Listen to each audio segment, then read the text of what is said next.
في مرحلة اسمها المرحلة الملكية. المرحلة دي بتكون انت فيها أولوية في كل حاجة. تخيل انك وصلت لمرحلة في حياتك لا بقى بيهمك حد، ولا بتحاول تثبت حاجة لحد، ولا بتدخل في صراعات تافهة، ولا بتحاول تشرح قراراتك لحد مش فاهمه. انت هنا مش مغرور ومش متعالي، انت ببساطة بقيت ناضج كفاية، وبقيت فاهم ان سعادتك مش مرهونة ابدا برأي الاخرين عنك او تقبلهم لأي تصرف انت بتعمله. في المرحلة دي انت مش هتشغل بالك خالص انك تنتصر في اي نقاش او انك ترضي الجميع. هتتعلم ان التجاهل حكمة مش هروب، وان وقتك اهم بكتير قوي من انك تضيعه او تهدر طاقتك مع ناس مش قادرة تفهمك اصلا.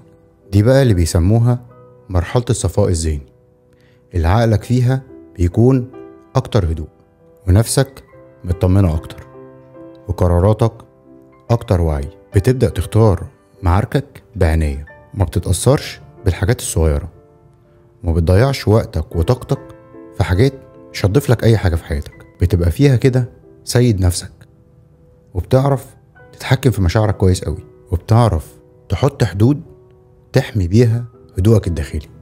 المرحلة دي يمكن ما تجيلكش بدري، بس بتجيلك في اللحظة اللي انت بتكون مستعد ليها.